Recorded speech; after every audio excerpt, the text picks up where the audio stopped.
Salam izləyicilər. Bu videoda 30 noyabr 2025-ci il tarixində keçirilən hədəf sınağından 11-ci sinif 1 və 4-cü qrupa aid olan sualların izahını verəcəm. İlk olaraq 1-ci qrupa aid 30 sual, sonra 4-cü qrupa aid situasiya sualının izahı olacaq. Sınağa getməyənlərə məsləhətim mənlə paralel şəkildə sualları işləməkdir. Və sizə xatırladım ki, artıq 3 həftəyə yaxında sınaq qrupu fəaliyyət göstərir. 170-dən çox istifadəçi var sınaq qrupundan. Siz də qoşulub daha effektiv təkrar edə bilərsiniz. Sınaq qrupunda ətraflı məlumat açıqlamada var. İlk sual.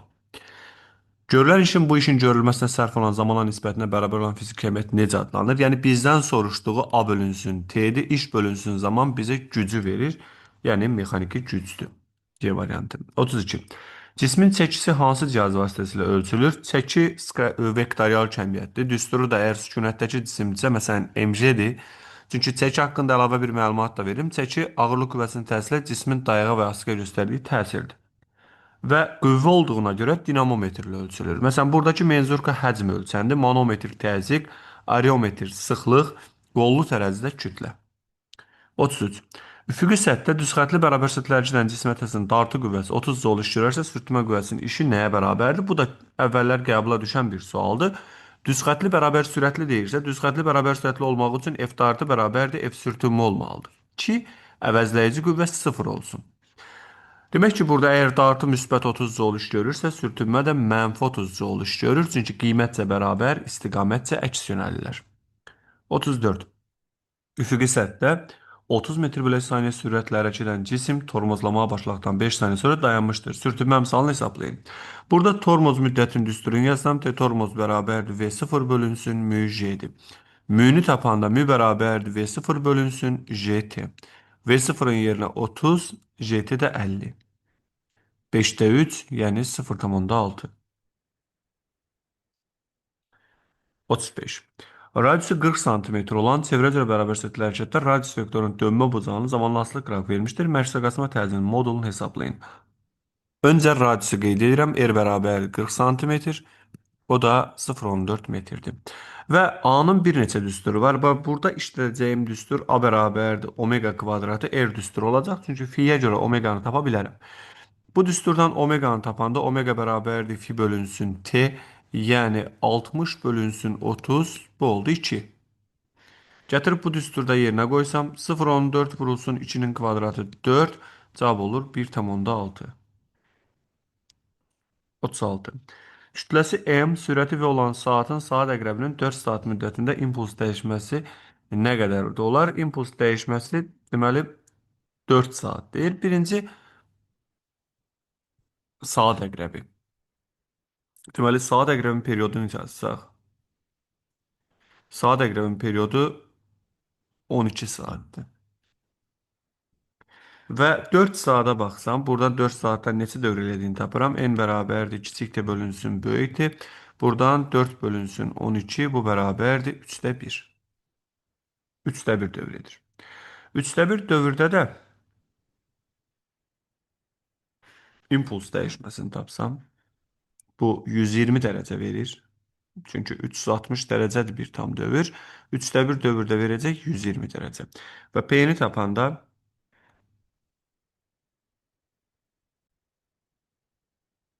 arada bucaq olduğuna görə 120 dərəcə olduğuna görə artıq delta P-ni impuls dəyişməsindən tapacam. Yəni daha doğrusu kosinuslar termini tapacam. Kök altda P1'in kvadratı üstə gəl P2'nin kvadratı çıxılsın 2P1 P2 kosinüs alfa. Əslində üstə gəldi. Çıxılsın niyə olur? Çünki burada 120 dərəcədə kosinüs 0,10'da burada yazdım. Kosinüs 120 dərəcə. Bir də 120 dərəcəni hardan tapdım? Çünki 4 saat 12'nin 3'də 1'idir. Kosinüs 120 dərəcədə mənfi 0,5 olduğuna görə burada olur çıxılsın. Və P'lər bərabər olduğuna görə, yəni P1 bərabərdir P2'dir. O da bərabərdir MV'dir. Ona görə bu mənə belə verəcək. Kök altda P kvadratı, üstə gəl P kvadratı. 2 ilə 0,5 gedir, çıxılsın P kvadratı. Bunlar gedəndə qalır elə P. P də MV olduğuna görə cavabı elə MV-yə bərabər eləyirəm. Yəni A variantıdır. 120 dərəcədə dəyişmə, impuls dəyişməsi elə MV-yə bərabərdir.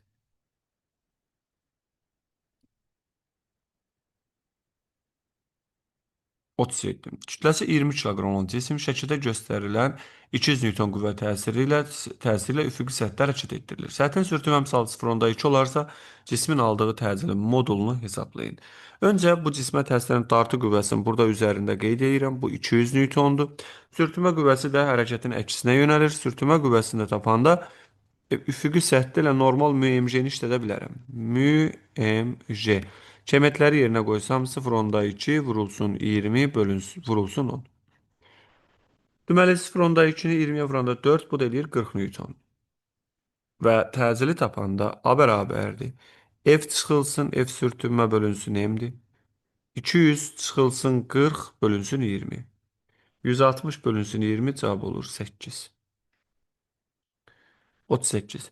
Mis kubun kütləsi 81 kiloqramdır. Tiri 3 dəfə kiçik olan mis kubun kütləsini hesablayın. Kütlənin düsturunu yazanda n bərabərdir rho v-dir və kub olduğuna görə rho-nu yerində saxlayıb v-nin yerinə yazıram a kubu. Til 3 dəfə azalırsa kütlə 3-ün kubu dəfə. Kubik aslıdır burada.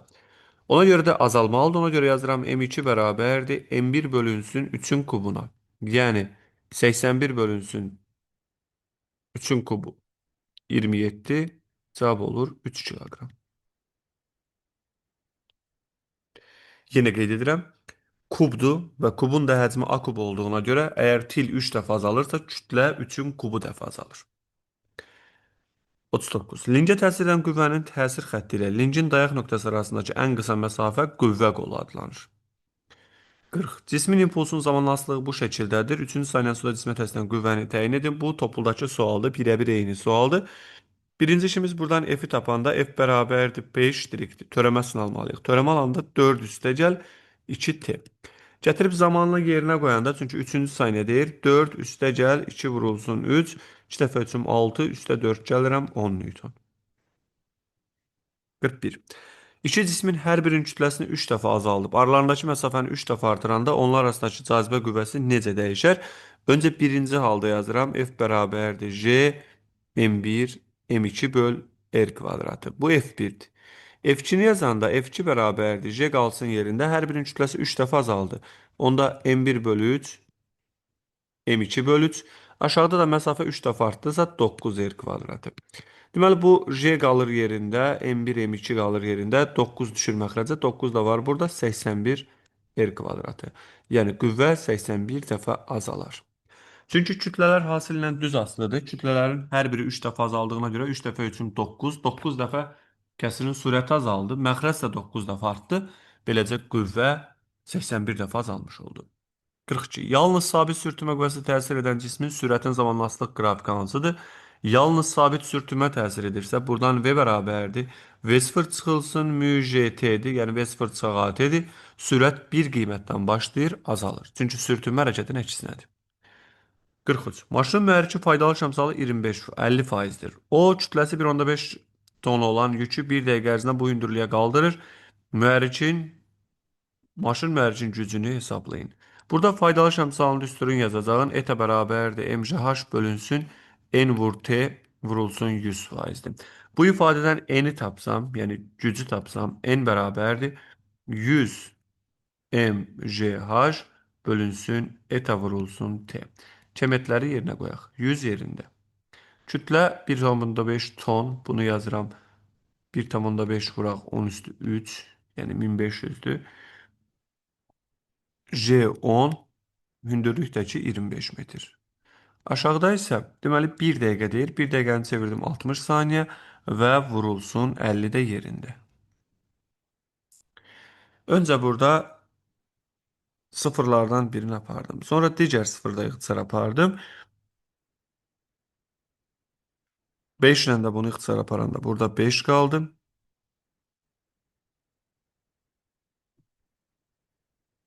1.5'ə böləndə burada 4 qaldı. Deməli, 10'u 50'yə vuran, 10'u 5'ə vuranda bu verdi 50. 50 bölünsün 4. Cavab olur 12.5. Yanına da 10 üstü 3 yazıram. Çünki bu 10 üstü 3 yerində qalmışdı. Cavab 12,5 kilowattdır. Bir də üzərindən keçək. Bu hesab səhv olmasın. Deməli, burada öncə sıfırları ixtisar aparmışam.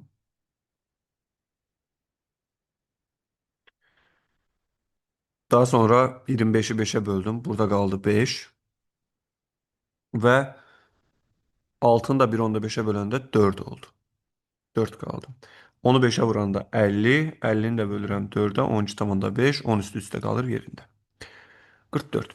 Kütləsi 40 kiloqram olan yük blokun köməyi ilə bərabər səthlə qaldırılır. İpin sürəti 0,2 olarsa yükün impulsunu hesablayın. Birincisi bu tərpənməz blok olduğuna görə tərpənməz blok qüvvədə qazanc vermir. Yəni V ip bərabərdir, V yükdür.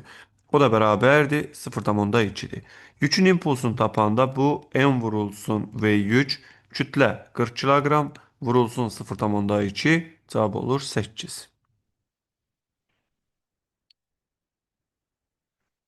45. Kütləsi 5 kiloqram olan cisim 2 saniyə müddətində sərbəst düşür. Uçuş müddəti ərzində ona təsir edən ağırlıq qüvvəsi, cismin çəkisi və düşmə hündürlüyü nəyə bərabərdir? Deməli, ağırlıq qüvvəsi dəyişmir. Ağırlıq qüvvəsinin düsturu F ağırlıq bərabərdir. mg 5 kiloqramdırsa bu uçuş müddətində də bütün hərəkət müddətinə 50 newtondur. Ona görə ağırlıq qüvvəsinin 0 olduğu cavabları atıram. Gəldik çəkiyə. Dayaq asqı olmadığına görə çəki 0-a bərabərdir. Düşdüyü hündürlüyü tapanda isə 2 saniyə düşürsə h bərabərdir gt kvadratı bölü 2. Yəni 10 vurulsun 4 bölü 2. Bu da verir 20 metr. Buna görə 50, 0, 20 cavab D variantıdır. 46. Kosmik gəmi yerdən 2G təcillə start götürərsə, kosmonavtın məruz qaldığı əlavə yüklənməni hesablayın. Əlavə yüklənmə misalı vahidsiz kəmiyyətlərdən biridir. N bərabərdir. Deməli, 1 üstəgəl A bölü J-dir. Cəmiyyətləri yerinə qoysam 1 üstəgəl A-nın yerinə 2J bölünsün J. Bu da verir 2-nin üstə 1 gəldik 3. 47. Hansı qrafik qüvvə momentinin qüvvə modulundan asılılığını ifadə edir? Qol sabitdirsə M bərabərdir F vurulsun D-dir. Yəni moment qüvvə ilə düz mütənasibdir. 48. Watt saniyə bölək kiloqram vuraq metr kvadrat hansı fizik cəmiyyətin vahidinə uyğundur? Deməli, burada əslində asan üsulla tam açmadan gedəcəm. Sizə də məsləhətim o formada yadda saxlamaqdır. Watt gücün vahididir və wattın yerinə hər zaman joule böl saniyə qoya bilərsiniz. İş bölək zaman. Gətir belə bu dediyimi burada eləsəm, joule bölünsün saniyə, vurulsun saniyə, bölünsün kiloqram vur metrin kvadratı. İndi saniyələr ixtisar getdi, bu ifadə bu formaya gəldi. Joule bölək kiloqram vuraq metrin kvadratı. Joule açılışı da kiloqram vur metr kvadratı böl saniyə kvadratıdır. Olduğu kimi köçürsəm kök altda. Joule'un yerinə yazıram kiloqram vurulsun metrin kvadratı böl saniyə kvadratı. Burada kiloqram yerində, metr kvadratı yerində. Kiloqram vur metr kvadratlar gedir. 1 böl saniyə kvadratından çıxır 1 böl saniyə. 1 böl saniyə də dövr etmə tezliyinin vahididir. Bu da toplunun sualıdır. Dəfələrlə qarşımıza çıxıb. 49. Yer ətrafında dairəvi orbit üzrə hərəkət edən süni peçlərin fırlanma periodları arasında hansı münasibət doğrudur? Deməli, ümumiyyətcə burada Kepler qanununa görə baxacağın, yəni radiusların, daha doğrusu periodların kvadratları nisbəti T1-in kvadratı böl T2-nin kvadratı bərabərdir R1-in kubu bölünsün R2-nin kubudur. Yəni uzaqlaşdıqca pH planetdən uzaqlaşdıqca onun periodu artır. Ona görə də periodu ən böyük olan 3'tür, sonra 2, sonra 1. 1 kiçikdir 2-dən, o da kiçikdir 3-dən. Yaxın olan daha tez-tez fırlanır. Məsələn, bunların sürətlərini müqayisə etsəm, yaxında olanın sürəti böyükdür, V1 böyükdür V2-dən, o da böyükdür V3-dən. Yaxında olanın təcili də böyükdür, A1 böyükdür A2-dən, o da böyükdür A3-dən. Yaxında olanın tezliyi də böyükdür. N1 böyükdür N2-dən, o da böyükdür N3-dən. Amma yaxında olanın, yəni planetə yaxın olanın periodu kiçikdir. Ona görə T1 kiçikdir T2-dən, o da kiçikdir T3-dən. 50. Alfa bucağının hansı qiymətində mexaniki iş maksimumdur? A deməli, alfa qüvvə ilə yerdəyişmə arasındakı bucaqdır. 0 dərəcə olanda maksimum olur. Çünki işin düsturunu yazanda A bərabərdir. Fs kosinüs alfadır. Və kosinüs alfanın da ala biləcəyi maksimum qiymət 1-dir. Bunda neçədə alır? 0 dərəcədə. 51. Euler-Venn diaqramında deməli hissələrə uyğun ifadələri müəyyən edin. Cismin impulsu, qüvvə impulsu. Çevrəyə toxunan istiqamətdə yönəlir. Bu cismin impulsuna aiddir. Çevrənin mərkəzinə doğru yönəlir. Qüvvə impulsudur. Vektorial fizik cəmiyyətdir hər ikisi. Cismin kütləsi ilə sürətin hansına bərabərdir? Cismin impulsu qüvvə ilə onun təsir müddəti qüvvə impulsudur. Cismin impulsu P bərabərdir mv. Qüvvə impulsu delta P bərabərdir ft-dir.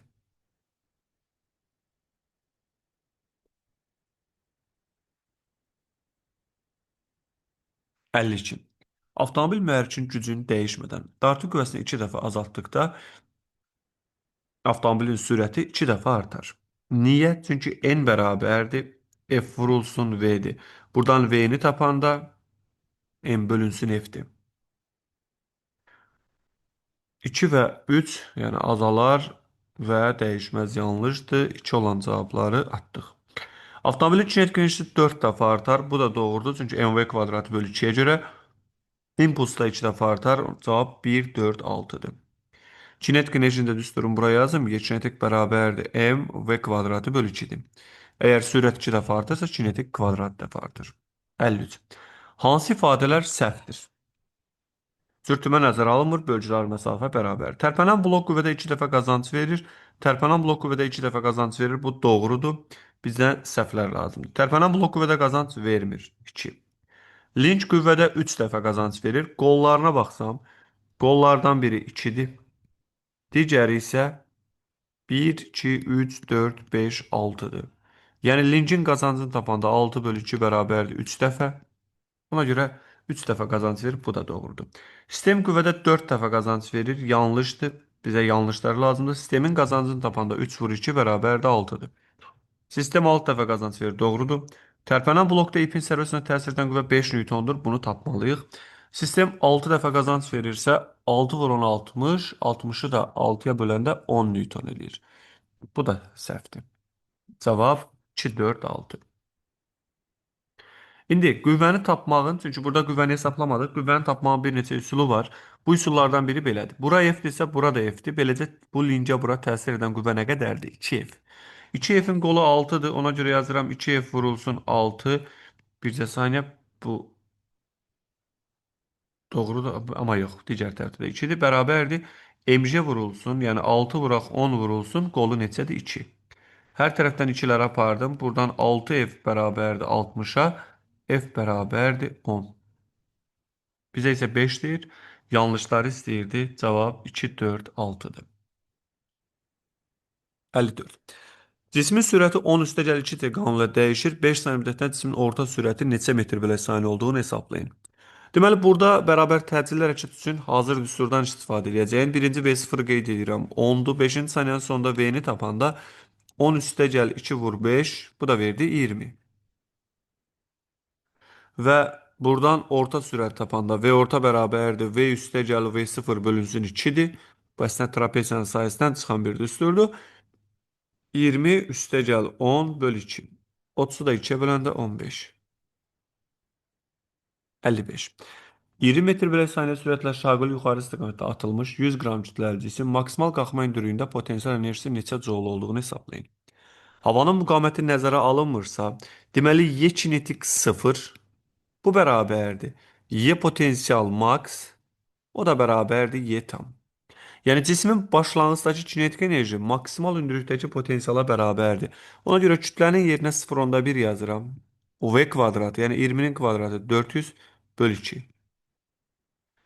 40-ı da 2-yə böləndə 20 joule. Yenə qeyd edirəm, yer səthindəki kinetik maksimal hündürlükdəki potensiala bərabərdir. Çünki tam enerji saxlanılır. 56. Şaquli yuxarı istiqamətdə sabit 4 metr bölü saniyə təcillə bərabər yeyinləşən hərəkətlə liftin içindəki cismin çəkisi 70-dir. Cismin kütləsini hesablayın. Yuxarı yönəlmişsə, onda yazıram M, J üstəgəl A bərabərdir P-dir. Və buradan əgər M-i tapsam, M bərabərdir P bölünsün J üstəgəl A. P-nin yerinə 70, J üstəgəl A da 14. 70 14-ə böləndə 5. 57. Uyğunluğu müəyyən edin. Yer səthindən şaquli yuxarıtılmış cisim yerə çatan ana qədər. Yerə çatan ana qədər potensial enerjisi azalır. Yer səthindən şaquli yuxarıtılmış cisim potensial enerji əvvəlcə artır, sonra azalır. Kinetik enerji əvvəl azalır, sonra artır. Tam mexanik enerji uçuş müddəti ərzində dəyişmir. Hətta qrafikini çəkəsi olsaq, məsələn, şaquli yaratılmış cisimdir. Enerjinin zamandan asılılığını çəkirəm. Kinetik enerjinin zamandan asılılığı bu şəkildə olar.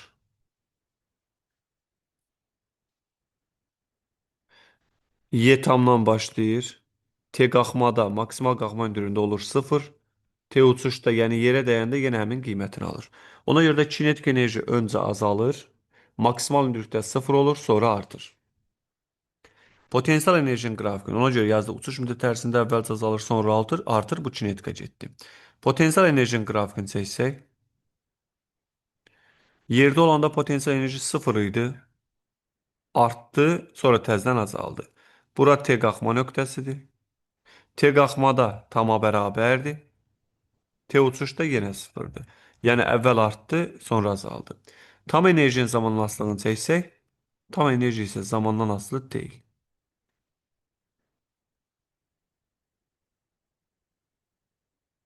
Bütün hərəkət müddətində sabitdir. Beləcə açıq suallarda yekunlaşdırdıq, çatdıq yazı tipli suallara. Birinci sual. Kütləsi 4 kiloqram cisim şəkildə göstərilən 3 qüvvənin təsirlə sükunət vəziyyətindən hərəkətə başlayır. Hərəkət müddətinin ilk 10 saniyədə cismə təsir edən qüvvələrin əvəzləyicisinin gördüyü işi neçə joule olduğunu hesablayın. Bölgə arası məsafə bərabərdir və 2 newtondur. Deməli, sürtünmə qüvvəsinin təsiri nəzərə alınmır. Düzdür, bunu başqa üsulla da həll eləmək olar, amma belə sualları həll eləməyin ən yaxşı qaydası proyeksiyalamaqdır. F1-ə baxıram. F1-in x-i sol tərəfə 1 damadır. Yəni bunu yazıram -2. F1-in y-i ya da x-ləri alt-alta yazdım. Belə F1-in y-i 1, 2, 3 damadır. 2 dəfə ölçüm 6, özü də müsbət 6-dır. Hər damanı 2 götürürəm. Sonra F2-yə baxırıq. F2-yə baxsam, F2-nin x-i 1, 2, 3 damadır. Bu elə də 6. Amma F2-nin y-i 0-a bərabərdir. Çünki y oxuna perpendikulyardır. F3-ə baxanda F3-ün x-i 0-dır. Çünki x-ə perpendikulyardır. F3-ün y-i -6-dır. 1, 2, 3. -6. Və bunları tapandan sonra x-ləri öz arasında toplayıram. Və alıram ki, f əvəzləyici x bərabərdir 4. Y-ləri öz arasında toplayıram. F əvəzləyici y bərabərdir 0. Əgər sadəcə biri qalırsa, o zaman f əvəzləyicini tapanda kök altda f əvəzləyici x-in kvadratı, üstə gəl f əvəzləyici y-in kvadratı, ya bu da eləyir 4 newton. Əvəzləyici qüvvə 4 newtona bərabərdir. Və istiqamətin tapası olsaq, əvəzləyici qüvvənin istiqaməti düşür bu tərəfə.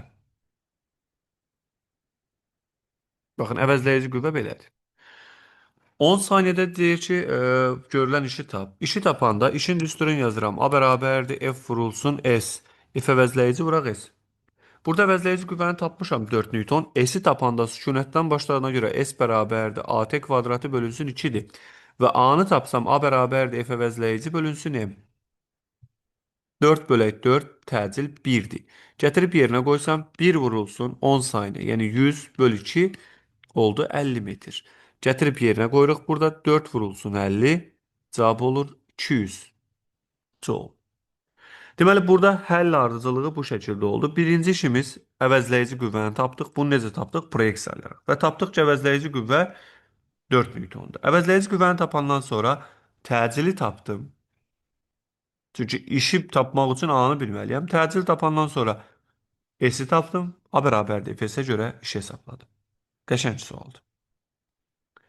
59. Yer səthindən şaquli yuxarı atılmış, kütləsi 200 qram olan cisim kinetik enerji zamanlastıq qrafiki vermişdir. Cismin düşmə müddətinin yarısında tam enerjinin potensial enerjisindən neçə joule çox olduğunu hesablayın. Deməli, öncə burada düşmə müddəti 4 saniyədir. Tam yarısı dediyi, yəni 6-cı saniyə nəzərdə tutur. Çünki düşmə müddətinin deyir. Düşmə müddəti bu 4-dən 8-ə qədər olan hissədir. 6-cı saniyədə deməli tam enerjinin potensial enerjisindən neçə dəfə çox olduğunu hesablamalıyıq. Öncə tam enerjini tapsam, E tam bərabərdir M V0'ın kvadratı bölünsün 2'dir. Və buradan t qalxma bərabərdir 4 olduğuna görə, bir də t qalxmanın üstürü V0 bölü j olduğuna görə V0 bərabərdir j t qalxma, yəni başlanğıc sürət 40-dır. Və burada tam enerjini tapanda kütlə 200 qramdır. Siz bunu nəzərə almasam da olardı, çünki nisbət ixtisar amma belə tapıram. 0,2 vurulsun, deməli 40-ın kvadratı 1600 bölünsün 2. Burada 0'ın birini vurdum bura. İçeride içine içine aparanda cevap oldu 160 joule. Tam enerji 160'tı. 6-cı saniyədə sürətin tapanda V bərabərdir V0 çıxılsın JT ilə onsuz da modulunu tapacağım burada. V0 40 çıxılsın 6 vuraq 10. Bu elədir 20.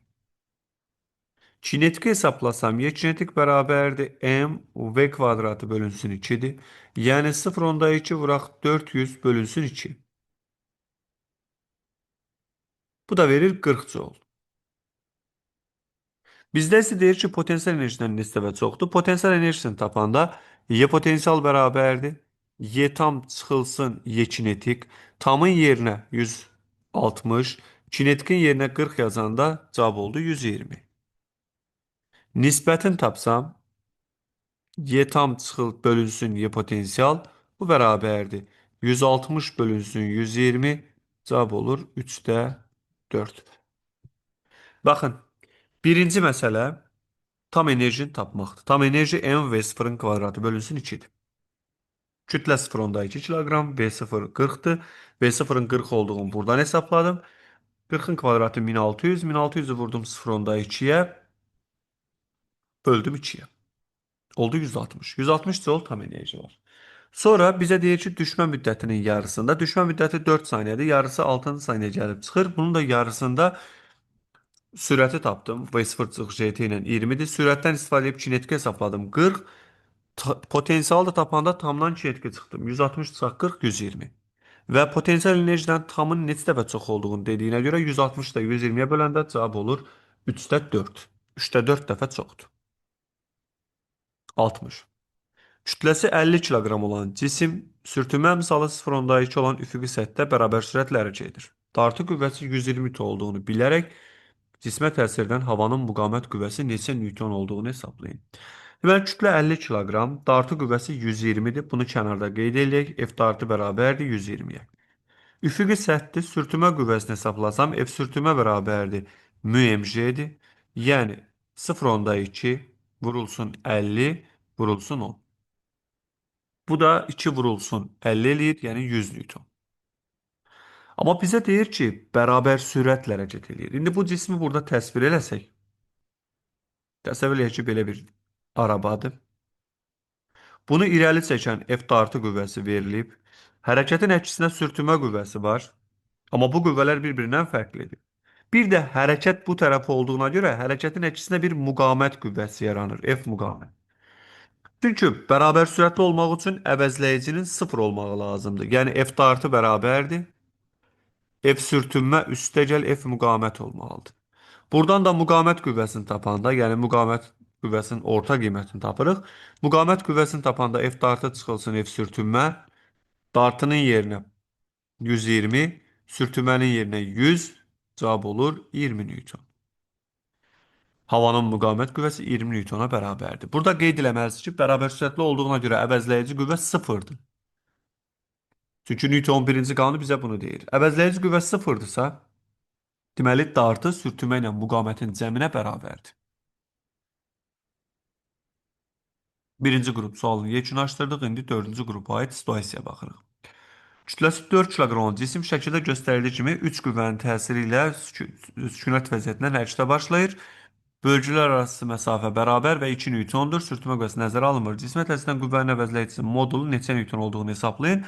Bunu əslində birinci qrupda hesaplamışdım. Ona görə burada bir də sadəcə proyeksiyanın üzərindən gedəcəm. Məsələn, F1'ə baxsam, F1'in x-i burada qırmızı xətlə çəkdim. F1'in x-i 1'dəmadır, amma sola getdiyinə görə bunu yazıram -2. F1'in y-i 3'dəmadır. Yuxarı getdiyinə görə F1 y bərabərdir. 3'ü 2'yə vurdum 6. Sonra F2'ye baxıram. F2'nin x'i 3 damadır. Sağ tərəfə gedir. Burada verilib. 3'ü 2'ye vurdum 6. F3'ün Y sıfırdır. Çünki Y oxuna perpendikulyardır. F3'ə baxsam, F3'ün X'i sıfırdır. Çünki bu da X oxuna perpendikulyardır. F3'ün Y isə -6-dır. Çünki aşağı gedir və 3 tamam. X'ləri öz arasında toplayanda F əvəzləyici X bərabərdir 4, F əvəzləyici Y bərabərdir 0. Çünki -6 ilə 6 bir-birini sıfırladı. 3 dama yuxarı, 3 dama aşağıdır. Və buradan f əvəzləyicini tapanda elə kök altda f əvəzləyici x-in kvadratı üstə gəl f əvəzləyici y-in kvadratı. Yəni 4-ün kvadratı ilə 0-ın kvadratı toplayanda elə verir 4 newton. Əvəzləyici qüvvət 4 newtona bərabərdir. Bu 88-in həllidir. 89. Hərəkət müddətində ilk 8 saniyədə cismə təsir edən əvəzləyici qüvvənin gördüyü iş neçə joule olduğunu hesablayın. Deməli, əvəzləyici qüvvəni tapmışıq 8. Daha doğrusu 4. Kütlə verilib 4 kiloqram. Zaman 8 və A bərabərdir sualı. Birinci işin düsturunu yazıram. A bərabərdir F əvəzləyici vurulsun S-dir. Əvəzləyici qüvvəm məlumdur. S-i tapmaq üçün öncə A-nı tapmalıyam. Çünki özdə sükunətdən başladığına görə S-i yazacam. S bərabərdir AT kvadratı bölünsün 2. A-nı tapanda F əvəzləyici bölünsün M. Yəni 4 bölü 4 təcil oldu 1. Burada 1 vurulsun 64 bölü 2. 8'in kvadratı yani. Bu oldu 32. S məlum, əvəzləyici qüvvə məlum. Onda buradan işi hesablasam A bərabərdir Fs-dən. F'in yerinə 4, S'in də yerinə 32. 4'ü 32'ye vuranda cavab olur 128 joule. 90. Şəkildə göstərən 3 qüvvələrdən hansının müsbət iş gördüyünü, hansının mənfi iş gördüyünü və hansının gördüyü işin sıfıra bərabər olduğunu müəyyən edin və cavabınızı vərəqdə yazın. Deməli, qüvvələr belə verilmişdi. Mən bu 3 qüvvəni burada təsvir edim.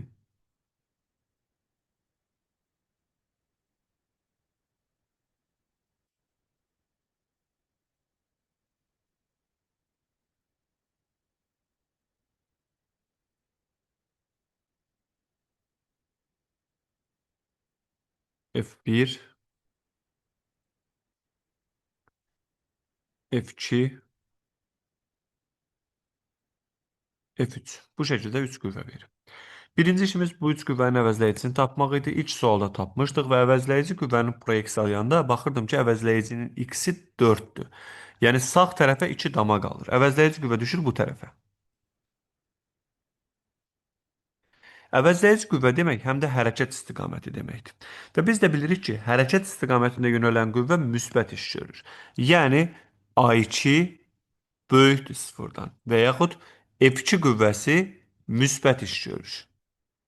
Çünki hərəkət istiqamətində yönəlib. Hərəkətlə kor bucağı əmələ gətirən A1 kiçikdir sıfırdan, mənfi iş görür. Çünki F2-nin, F1-in bu əvəzləyici ilə istiqamətinə baxıram, kor bucaqdır.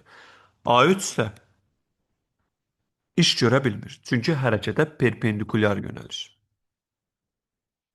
Baxın, bu topluda suala bənzədilib. Əgər V0 bərabərdir 0-dırsa, yəni cisim sükunətdən başlayırsa, biz nəyə diqqət edirik? Sükunətdən başlayanda əvəzləyici qüvvə olur hərəkət istiqaməti. Və burada əvəzləyici qüvvənin 4 olduğunu, daha doğrusu proyeksiyasının fx-in 4-ə bərabər olduğunu, yəni sağa 2 dam olduğunu bilirik. Ya bu üç qüvvənin burada əvəzləyicisini tapsam, əvəzləyici düşəcək bu istiqamətdə. Bu şəkildə. Və bununla üst-üstə düşən F2 qüvvəsi müsbət iş görür. Ya bu V götürsəm bunu. 90 dərəcə yönələn F3 qüvvəsi iş görmür. Ona görə A3 bərabərdir 0-dır. A2 böyükdür 0-dan. Kör bucağı əmələ gətirənsə, kör bucağı əmələ gətirən buradadır. Yəni A1 də olacaq mənfi. Ona görə birinci qüvvə mənfi iş görür. Çünki hərəkətlə kör bucağı əmələ gətirir. Ya da qüvvə hərəkətin əksinə yönəlib yaza bilərsiniz. İkinci qüvvə müsbət iş görür. Çünki hərəkətlə eyni istiqamətdədir. Üçüncü qüvvə isə iş görmür. Çünki hərəkətə perpendikulyardır. Beləcə, hədəf kurslarının 30 noyabr tarixində keçirdiyi blok imtahanına aid, yəni burada həm 1, həm 4-cü qrup aid sualların izahını yekunlaşdırdım. Hər birinizə uğurlar arzu edirəm. Çalışacağam 10-cu CV-də paylaşım. Ona görə də izləmədə qalın. Əgər videoların faydasını görürsünüzsə, videonu bəyənib fikir bildirməyi də unutmayın. Hər birinizə uğurlar. Sağ olun. Növbəti videolarda görüşənə qədər.